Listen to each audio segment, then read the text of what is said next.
Hi, everyone, and welcome to this week's episode of Say Slay. I am your host, Liz Calandra. This week's guest is a very good friend of mine, Mr. Dakota Norman.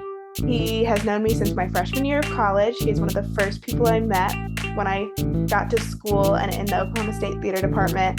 And him and I have been friends for the 4 years of college. He's one of the only people that has really stayed in my life for all 4 years of college.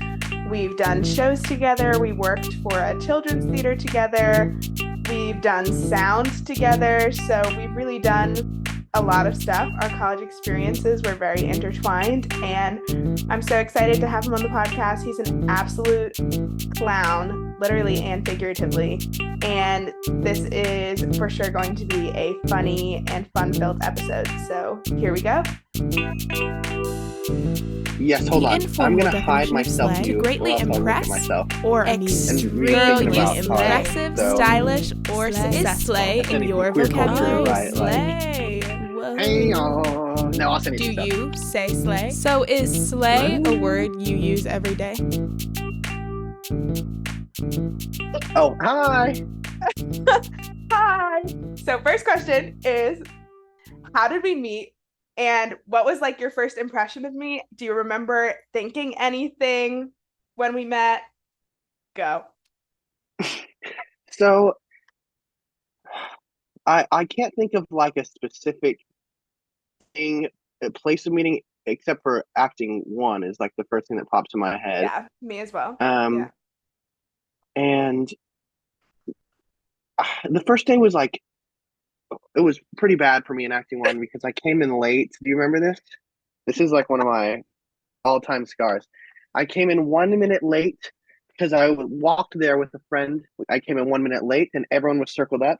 And our professor, Jenny Lamb, said, come in, take a seat. My class starts on time. Don't be late. So the whole time I was just sitting there like sad and she specifically had us tell our stuff last. We actually didn't even get to go on the first day when we did the introduction. So I pretty much was just sad listening. But my first impression of you, Liz, is that you were from New York and that you were loud. Were the first two things that I thought, which kind of go in hand. Yes, are those things that for you usually go together? I would say so. Most New Yorkers are pretty loud, yes. Mm-hmm. But I am from New York and I am loud. Yes, and you've held strong to those two things that I first thought. Yeah, but that was the class where it all began. It's so funny to think back on that class because like everyone was there. Like everyone had Everyone to be was there. Right. Everyone was forced to be there, and a lot of people didn't want to be there. Right. And that was before, like you were saying, thinking back before the whole world shut down. Like that was before all that, a different time. So, bye, Birdie. Hey, let's have a moment of silence here. Thank you for Bye Bye Birdie, the production that never was. Do you remember when it was all over? The talk we had before spring break when like half the cast wasn't even there because the opera people, all of the students that were in opera were at the Ardmore trip. Yes. And so it was literally just like, I would say a third of the cast is there. None of the leads are there. We're all just sitting there. And Tom Alsip goes on the stage, our director, and he's like, listen, we're probably not coming back. Like all of this was probably for nothing.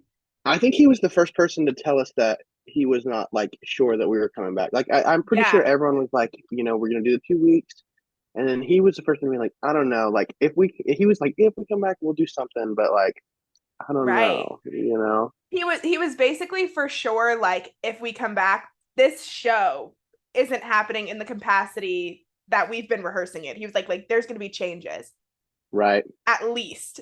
But he was the first, I would agree, he was the first person that was kind of like, we might not be coming back, and everyone needs to start accepting that. Do you remember the like, I don't know why this is just such like a strong memory in my head, but do you remember the piece of news or like the thing, or maybe it was Tom, that made you start feeling like, oh, maybe this is like bad, like maybe this is like really big? I Because I mean, I don't know why it's so clear as day to me, but I remember Hayden Yoder. We'll link him down below. He he was playing Conrad Birdie, of course, in the show, I and he had his Apple Watch on, and I think there was something happening to where we were like on stage to the side, about to do something, but it wasn't yeah. us. And his watch, I saw him looking at his watch, and he turned to me and he was like, "The NBA just suspended their season," and I was like, "Oh, it's bad." Like if that Yeah. was the thing to me that was like, if the money, because that where's all the money at? Sports Right. entertainment. Sports If entertainment. they're not getting money, the world. I thought it was over from right then. I was gonna Right. start beating him up to like steal his Apple Watch. Right. I think for me, I think because I was from New York, New York shut Mm, down early-ish in right. the Well, series of that's kind of where things events. started popping up, right? That's where the Right. first kind of U.S. cases were Right. at. So when like Broadway started shutting down, that hit, and I was like, "Oh, what's going on?" Money, right? And then my mom wasn't retired yet, so she was still a doctor in the city. And Oh, so she started telling me like what was going on, and I was like, "Oh, okay." And then for spring break, I just, from what I remember, I'm pretty sure for spring break, I just stayed on campus because like I wasn't gonna go mm. home. Yes, I did stay on campus because we had orientation leader training during spring break. Oh, wow. That had to be I, horrible. yeah, so I stayed on campus for spring break because also it was like a week. Going home to New York and coming back wasn't really worth it. And also, my parents and I were like, well, if the world is shutting down, we don't want you to get here and then not be able to get back to get all your stuff and then Right. it just be harder. So I was like, okay, I'll just stay here. And then I did stay there. And then I do remember when I got the email saying that like school was done, I was just like laying in my bed in the South Commons. Commons gang. I was a West Commons king, if Yes, you I do clock that. recall. And I'm just laying in my bed and I get the email that's like, we're not coming back. And I was like, all right. They were like, clean out your dorms within the next week. Get Yeah, get out. out of here. And then I Jeez stayed Louise. with someone who did not stay at Oklahoma State University, but I lived with Val Hmm. for that entire COVID thing until I was able to come back to campus to be an orientation leader. Wow, what a I strange didn't go time. And home. then you weren't even like real orientation leader. Like you were like No, it was all robot on Zoom. cyber. Right. It was Jeez. all on Zoom. But isn't that crazy? Because Courtney was my orientation leader and her and I stayed friends. Then I was Kat Wardell's orientation leader. And Kat Wardell and I Oh. are best And now friends. did Yeah. Kat, she's an orientation leader, yes? She did Camp Cowboy. Yes, she did. Oh, okay, okay, okay. So adjacent. But Hmm. Is yeah. there tea there? I see some contention. Is there like beef No. between the camp? I know what No, it is. it's The just camp one. cowboy people think that they're like cooler, right? They're like the fun people, and then orientation are like the church people. We do definitely do more business and orientation in terms of like we're the people who actually get you enrolled, but Hmm. in Hmm. college. But we still had fun. Not really on Zoom, but we tried Well, to have. All right. Next question. next question. Okay. I actually don't know where you are. Are you in Cushing right now? I am. Okay. So this is going to lead into my question after this as well. Uh-oh, you're gonna bring up Cush. You are a fan of Cushing, being a previous judge of. Oh, let's take it away. Let's take it away. So you grew up in Cushing, Oklahoma. Hmm. You have lived in Oklahoma your whole life. You have been in that theater scene. But first and foremost, before we get into the theater scene of Oklahoma, your answer can be related to theater if you so choose to take it that way. But what is your favorite and least favorite part about where you currently live? Ooh, ooh. Well, you got me right. I'm here in Cushing, Oklahoma, which, uh, extrapolating this fun fact to where I've lived my whole life, Oklahoma State University is in Payne County, which is where also Cushing is in. So I've lived in the same county of Oklahoma my entire life. So I am primed to tell you the truth here that I'll start with favorite. And usually you do like least, and then you do the nice stuff at the end. But immediately, my favorite part is that my family's here. Right. Um, my folks have always lived in this house, which is across the street where from I'm at right now. We grew up there, all the siblings, and now my grandma lives across the street, and she's got a spare room. So I'm rooming with her, just like the wedding singer. Right. Um, and it's so nice to have such access to my family. Yeah. Which is like so funny because going to school, I was always like the furthest on the spectrum of like missing my parents because I mean you had points where you were so far away. There's Yeah. people who are from so many states away, and there were some days in my week where I could, if I wanted to, come home in between classes and then go back. Yeah. It was only a 30-minute drive for me. So being able to be so close to them is nice, especially with you know moving on being what's on the horizon. And the worst part has got to be that it's Cushing, Oklahoma, hometown USA. Um, it's it's just a little too podunk for me now. You know what I mean? Yeah. Like Yeah. Stillwater's Las Vegas compared to Cushing. Right. So it's great that I'm here with my family, but that's it. Like there's no Yeah. like, oh boy, I'm gonna go sing with the T-Birds down at the hopscotch. You know what I mean? Like and Yeah. it's I don't want to go anywhere because you're gonna see everyone and Oh, yeah. all the stuff and all the things. Right. Um, so yeah, best and worst. Okay. Good. So, I've been so excited about recording this episode Because because you're about to like drop like a huge. You're about to ruin my life because I know this about you, your family no, secret. because I know you have a I glass eyeball. I haven't had anyone on the podcast yet from Oklahoma Whoa! who has lived in Oklahoma their whole life who can talk about the different channels of Oklahoma theater.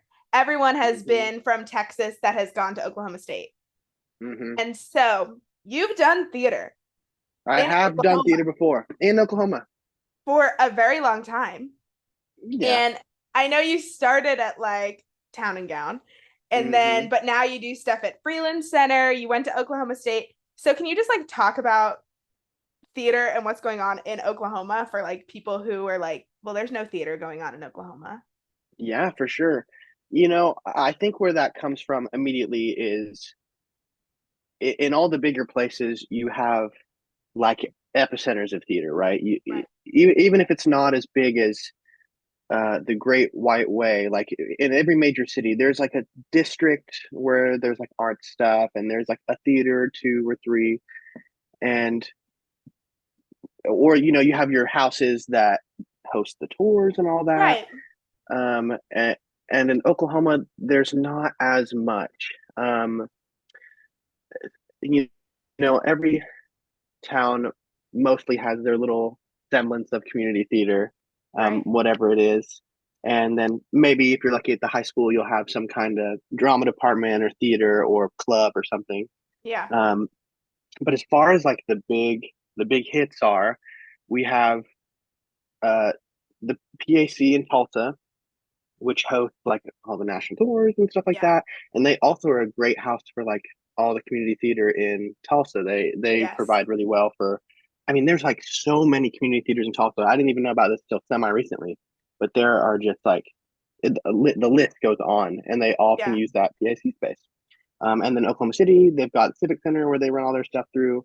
But as far as like theaters go, where it's like, okay, we're coming here to make theater here in this building, not bringing stuff in. You've got Lyric Yeah. in OKC, and Oklahoma City Rep is just they've kind of been on hiatus, but Yeah. the Phoenix has emerged from the ashes, and they Yeah. look to be putting some great stuff out there. But my start um, was in high school. Mm-hmm. There was I was a band kid, as we share. I was a band kid Yes. first. And in my schedule, I didn't have time for theater, but I had the interest. Liked the musical soundtrack. I liked going to see the show.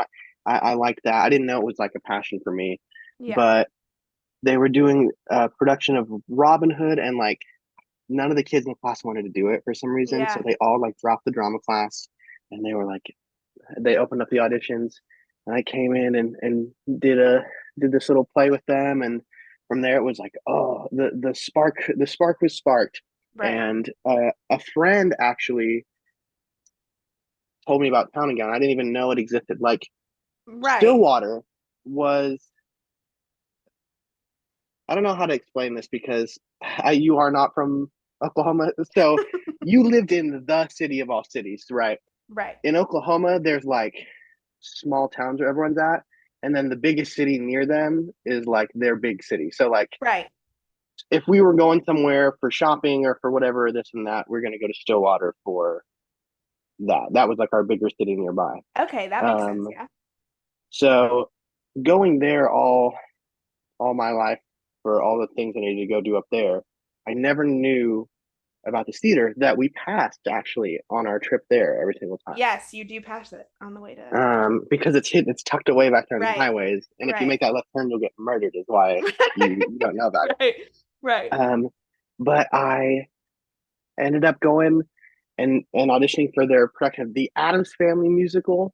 Yes. And from there, it all sparked and the opportunity of more productions and more involvement comes up. But in Cushing, the community theater is just more sparse, sporadic. Like Right. you witnessed the Cimarron Stars. What is it? Dancing with Cimarron Stars. Dancing with Cimarron Stars. Yes, a friend of ours, Chapman Shields, who I'm Mm-hmm. hoping will come on and do an episode of the podcast. Mm-hmm. He our freshman year, he I got the strangest text I have ever received.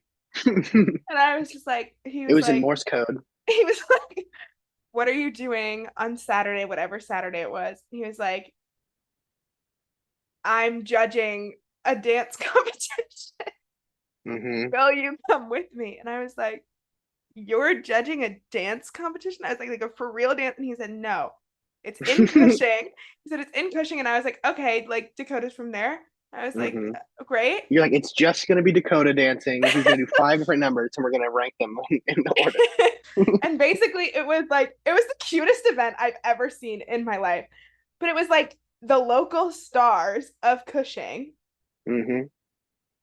like business owners, teachers, local news people. I'm pretty sure one of the news people was in it, and they they danced. With the stars. Well, no, they were the stars. They were the stars, and they danced with like dance teachers, I would assume, from the community, or like people who have done theater in the community. And they needed a judge, and Chapman thought of me because of my dance experience, and I was like, this is the funniest thing ever. Like, yes, I'll do it. And Mm. it was the cutest experience. It was like I'm this. glad you saw that because It that was was one so you didn't sweet. saw it. You were all up in it. Right. That's truly the gem of where Cushing Community Theater is at right now. Um, I don't know like the inside scoop there, but Right. that's like their big event. Right. And I then mean, they it was sold out, filled to the brim. Like grandiose. the entire town of Cushing was in this room watching this event. Mm-hmm. It was Mm-hmm. insane.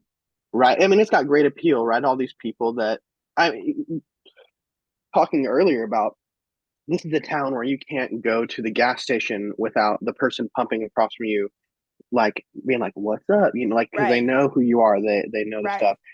So the appeal for these people to come and see all their fan favorites, you know, not necessarily making a fool out of themselves. I'm sure that's some of the appeal for some of these guys who are like, Yeah. "Oh, I've never danced," but you know that brings the people out, and that's their biggest moneymaker. And sometimes I think they kind of throw up a production whenever they can. Like right now, they're Yeah. doing a show called I like how I pretend like I don't know. I'm like a fan on Facebook, of course. They're doing a show called like Four Old Broads or something like that, Four Angry Broads or something. Yeah. But I didn't really have that. that access, because if there is going to be a show at Cushing Community Theater, it's either for adults are in it. It's not really like a kid thing, which is like fine. Right. And Town and Gown was an operation that had been running for so many more years on this board Right. season, outcome, and they just have that variety and options, right? Like they usually have something in the season that has either younger people in it, or it can be for younger people, all kinds of stuff. And if not, they have a great.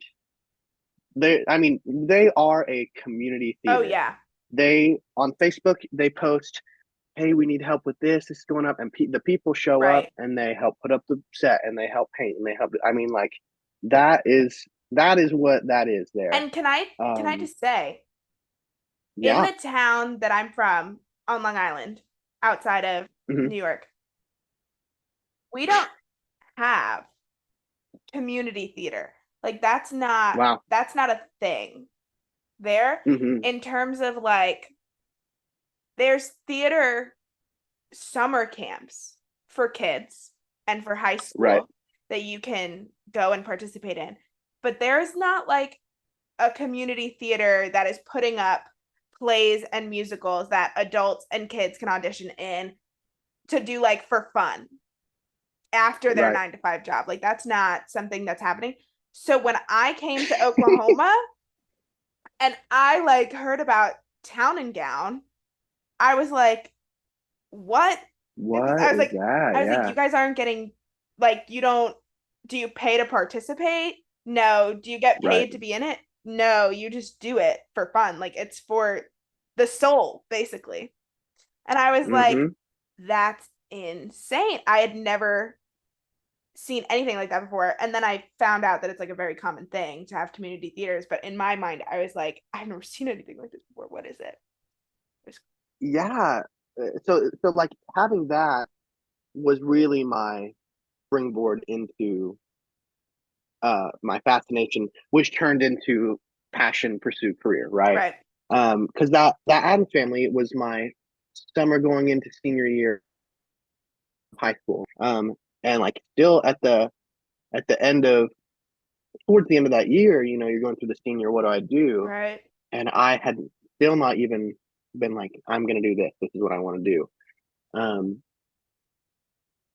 so Town and Gown, Slay, Stillwater, theater opportunity. I mean, they're I can't think of the exact year, but they I think have passed 75. They're like, or maybe they're on their way Yeah, to 75 years, it's or up there. they're not at 80. They're past 70. No. I know that.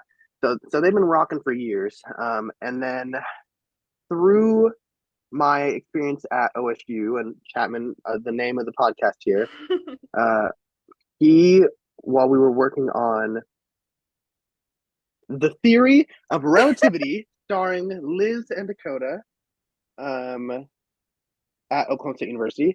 Chapman was the assistant director, and he approached me about something that was going to happen at the Freeland Center, Right. which is a place in Bristow where he's from. Right.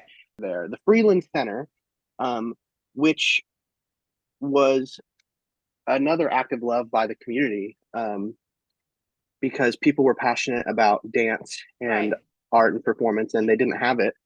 So people in the community pushed together and got all this money raised for this wonderful facility, which kind of is on the verge of all the things we've been talking about. They do acts. They host acts from out Right. of They do town, mostly concerts and music. stuff. Yeah. I've seen that. Yeah. Hmm.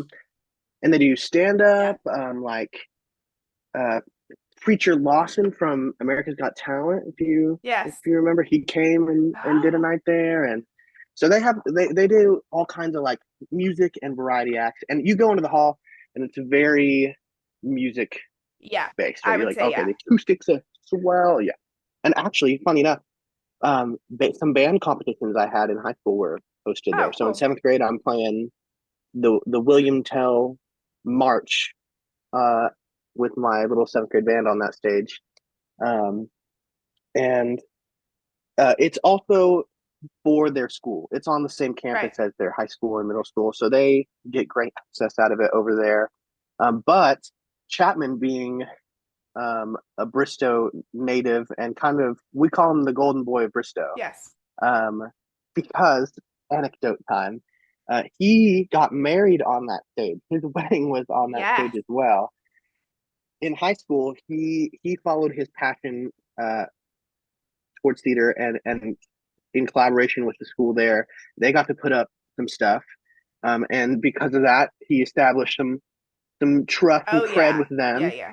And now, after these years, I think he's on the board up there Yeah. at Freeland. So he's a part of all of the other stuff.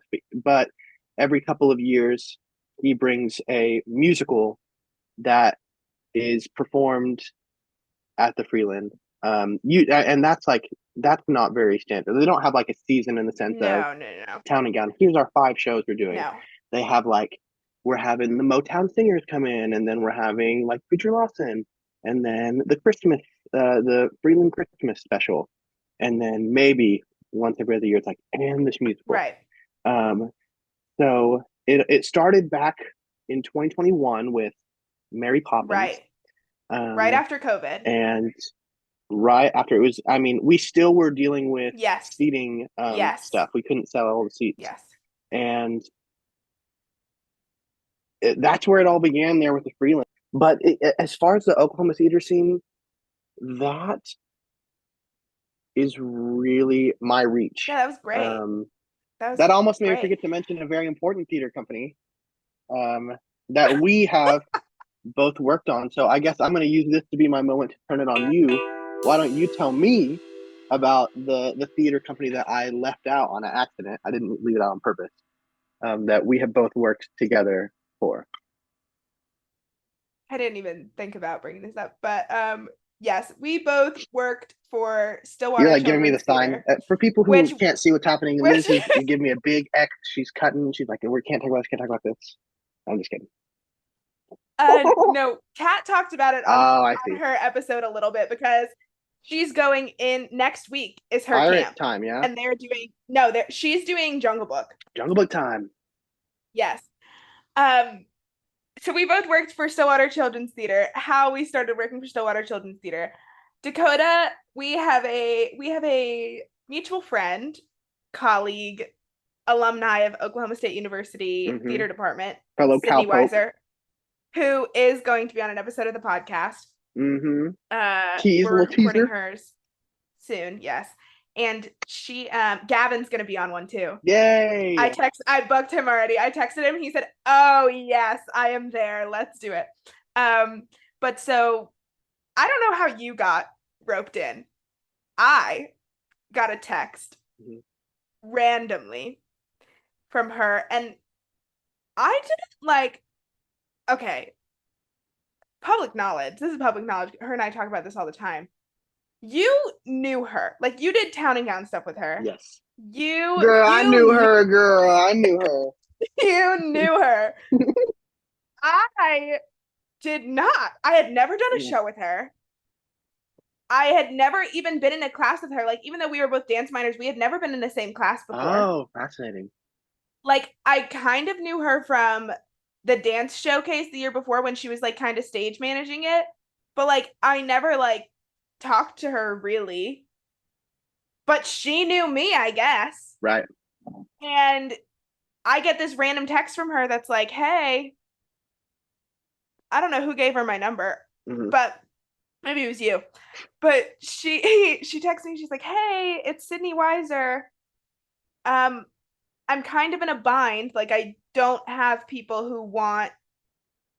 She's like, "Hey, I want to let you know you're not my first choice." She was like, "I don't have people who want to work for Stillwater Children's Theater. Like, the people who were formerly working for us left.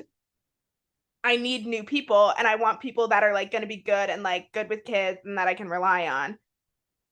I really just need you for summer, but if it could turn into more." And I was like, okay. And I was in a relationship at the time, and he was like, "No, we don't want to do it," because it was the same summer I was going to Hawaii. He was your manager too. Like, he answered the phone. But he was like, "No, I think that's too much for us before we go to Hawaii." I was like, "Okay, whatever."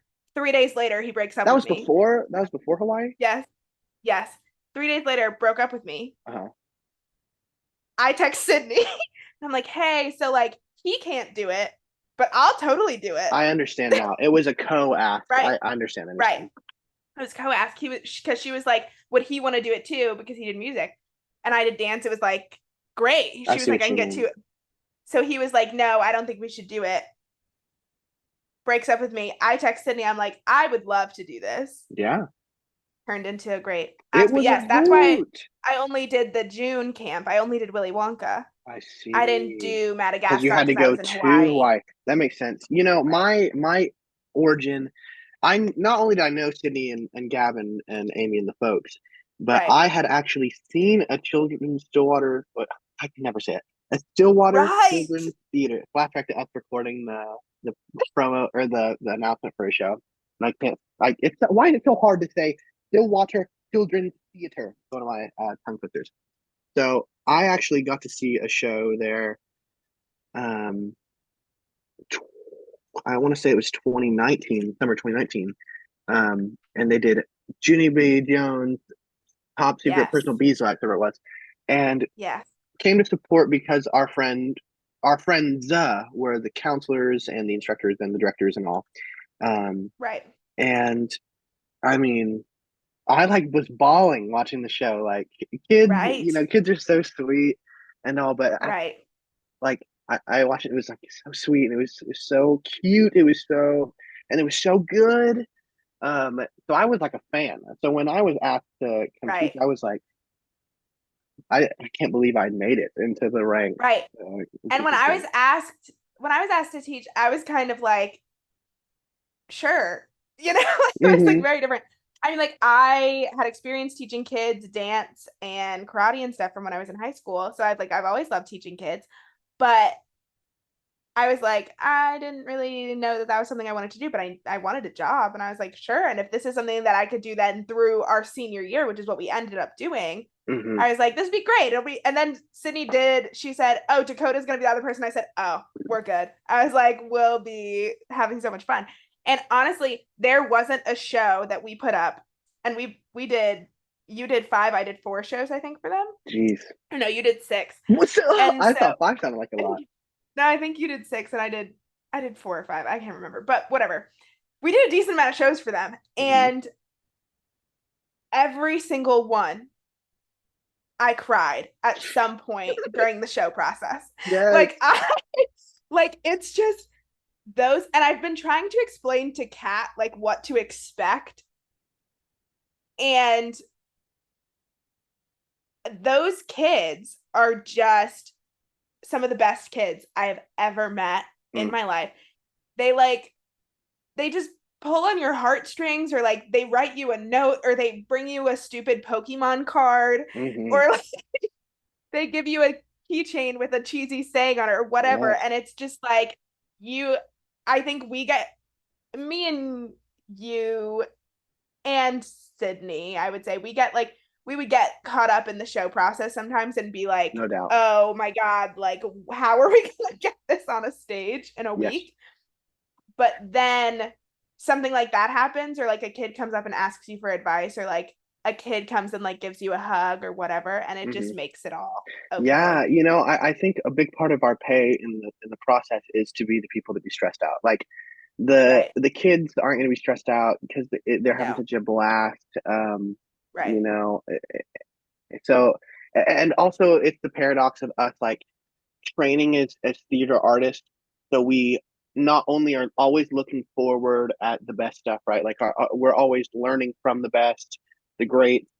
So and we're trying to put up the best work that we can at our level, and then we're reaching Yeah. down, trying. That's always the standard, right? You're always trying to put on the best show. Right. But then you like, there's got to be a point where you realize like, what's the point of all this, right? And it's Right. those moments where the kids have like when you realize what it is. Right. And this is something that I I would have never thought that I'd have such interest in pursuing further. Um, Right. but when I'm an artist building my website and building my branding and stuff, and I'm putting teaching artist up there with all the things, actor, comedian, teaching artist, because it was not only is it a job that is people are going to need to have their kids go and do summer camp, right? So Right. it's a job you can count on, and so it's so fulfilling. Like So I was fulfilling. the first guy to be like, I will never teach high school. I will Me never teach too. high school ever. Me too. And then this summer 150%. happened, and I like the going into senior year, and it's like, oh, there's an opening in the theater department in the high school, and I'm like having thoughts for the first time Right. ever, and I'm like, what is going on? Like, Right. so, Because we taught ages 4 mhm, to 14, 14, 15, yeah, and not all at the same time, right, unless it's summer. At summer, it's all at the same time, which is just insane. wild, But um, for like the age groups are broken up, and because that's the age group I started with. I always had an affinity for the younger kids. Like I love working with younger kids. I was working with like the first through fifth graders or whatever hmm primarily, and then later on they asked me to do both. But I I loved working with the younger kids because in my head, as soon as you get to middle school and as soon as you get to high school, that's when they get like actual attitudes and like they hmm actually think they're too cool for it, and I didn't want to deal with it. right. So when they asked me to do the older kid group, I was like, No, sure, yes. I hmm need like more money. I need to honey, save more money. Sure, let's do it. hmm So I did it, and it turns out that like I loved it, hmm and I became so close with so many of them, and so many of them when I was leaving were like asking for my phone number, asking to follow me on Instagram because I wasn't working for them anymore. right. And And the parents care right, too. They want to be your friends on the Facebook, and they want to oh my follow the gosh, all of stuff. the parents, right. And I think like yes, you impact the younger kids, but the chances the younger kids are going to remember 10 years from now Miss Liz and Mr. Dakota very slim. Right. But like when you have someone like Emery who like comes up to you, who was my dance captain for every show I did with her, hmm who like I've worked with so closely, who like still texts me, who like follows me on Instagram now, who follows the podcast on That's right. Instagram She now, came and saw who Godspell, which you right, she comes to were see not in Godspell. but on. Yes. And She actually when the whole she, time she was like this watching you.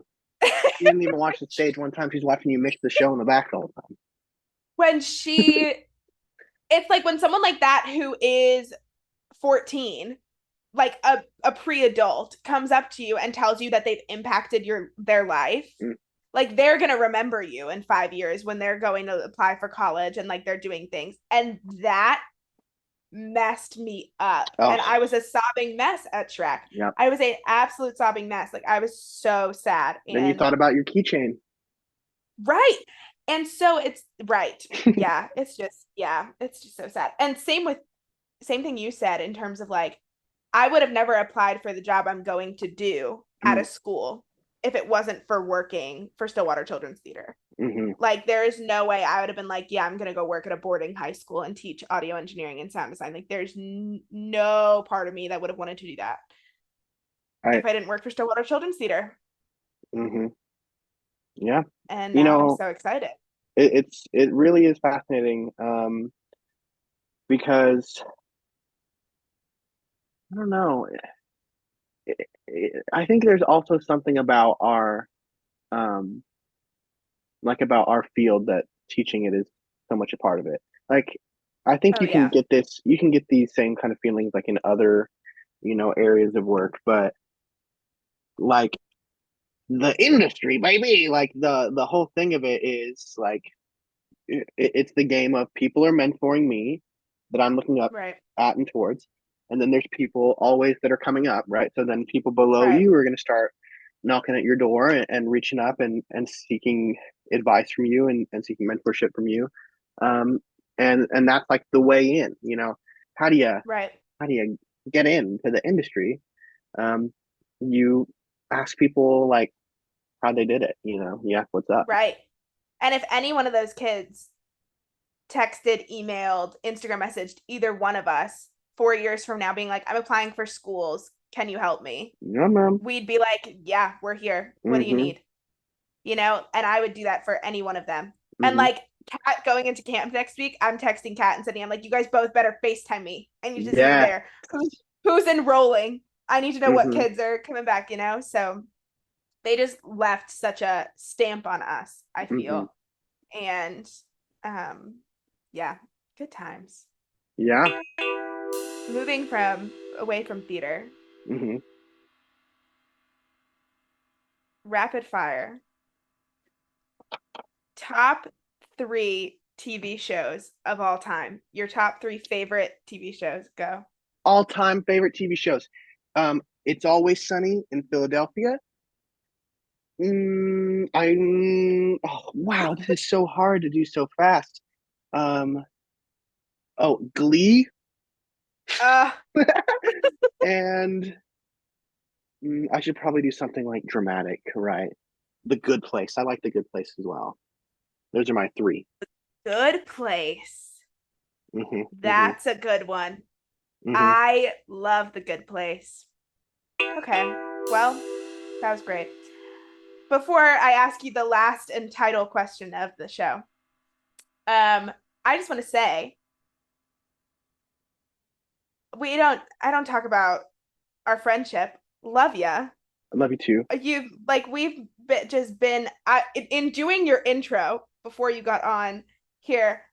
I was like, you know, hey everyone, welcome to Say Slay podcast. Today's episode is Dakota. Guest is Dakota Norman. He's a performer, whatever, whatever. Like, and then I said a sentence, and I want you to know the sentence I said before you listen to your episode. I hmm said, our college experience has been really intertwined. And I think that is the perfect way to describe like our friendship and our relationship because I mean, like we started acting one partners, hmm like random partners. We didn't even talk And about that. then I hate to pull you off of your steam right now, but we didn't even talk about how. And this was one of the only things I thought coming in here that we talk about is how we were did our final scene together in acting one, and we took a scene from a play and cut it so much. We cut so much from it that everybody watching it had no idea what was going on. And it's like not even like an absurd play. It's not even anything. It's like no, it's very realistic, and we cut out every piece of information that told you anything about the characters. So long that after weeks of this scene being coached, uh, Jenny Lamb was like, thought the characters were into romantically each interested in other. each other when that's not the point of the scene. They're That is not. the opposite. That's how horribly we cut the scene. But anyway, you're being nice. Yeah. So we were acting with scene partners. And then after that, we did so many trust exercises in the acting one class. hmm I'm talking, she made us close our eyes and run at each other. Like it hmm was insane. And then being partners in Bye Bye Birdie and then like still being in classes together. I mean, we've always had classes together because we Yeah. started together. But then like after COVID, being in Theory of Relativity together and opera together, and then being in the Crucible together and getting cast in the Crucible, and our characters still having so much interaction in that play. It just always felt like when we were working on a show together, our characters or our roles always had a specific relationship. And hmm that was always a very like that was a very comforting thing all throughout college, even to the point of like our senior year you had to do your run crew practicum and you did sound for Brug and Yes. Toad and I was mixing that show and you were bored up and we like hmm even worked together in that capacity. And then working together in Stillwater Children's Theater, I just felt like we just it did get to a point where like we could do stuff without even like really communicating. Like we just knew how each hmm other worked so well by the hmm end of college that it was just like it was always such a comfort to have you around because Oh. thinking about it, you really are one of the only people that has been with me like since day one of college. Mm. And so you just, you mean a lot to me. Wow. Thank you. That's so sweet. I want to kind I of know. ruin I'm this not, moment. we're not really like, for people who are confused as to why he's being like, you're so sweet. We're not really this kind of friendship. Like, we don't, Right. We're not sending I letters. don't, no, we're not sending letters. I don't tell him I appreciate him every day. So I wanted to take Wow. the Yeah. I'm opportunity in to do awe. that. This is so sweet, though. It makes me think about like how in our time coming up, like the guest artists who came and taught us were like the friends or like the colleague of our mentors, So like Right. it makes me think of like, oh, like that's us like how many years down the line, like it's like, hey, let's come hook it up at this school I'm at, or let's do this workshop Right. thing, or let's have you come do this, like that is so exciting to me that we have this intertwinedness, right? Like, and just Yeah. because we're not at the same university anymore doesn't mean the intertwinedness has to Right. be any more unentwined. Okay. Last question of the pod. Mm-hmm. Would you have to answer yes or no first? No. Would you say? Would you say that slay is a word that is in your vocabulary? Yeah. Okay. Yes. Do you know how you picked it up? Like, how did you pick it up? Do you say it a lot? It's like the filler word now for us, right? It's like the word that we use when you don't know what else to say. And it came from, I'm about to have your June Pride Month moment right here for you. Definitely, ascending from queer culture, right? Like, Right. slay being a win, being something masterful, being like when it's on, honey, you know what I mean? Yeah. So that was where it all came from, but it's just been so milked Right. by this And point. it's so funny that you say that it's your filler word because in the 3 other episodes I've recorded, I've had to kind of explain. I've had to be like, so slay for me is the word that I default to. Like in an awkward situation, I don't know what to say. I'm saying slay. Like when I feel uncomfortable in a situation, like if people like at a tech table meeting, if people are kind of going at each other and like it comes back to me, I'll just kind of be like, oh, slay, like try to get out of the situation. And so I had to kind of explain that, but it's so funny that you immediately said that it's a filler word because really it's just like I say it all the time and it's really bad. Okay, well, do you want to tell them where to follow you on Instagram? Yes, everybody, go to the App Store or Google Play Store, download the Instagram app, and you can follow me at the Dakota Norman. Easy as that. The word THE and then Dakota Norman, my name. Thank you guys so much for listening to Say Slay Podcast. Go and follow us on Instagram at say_slay_podcast. Dakota will be tagged there. Thank you guys for tuning in, and we'll see you next week. Bye. Bye.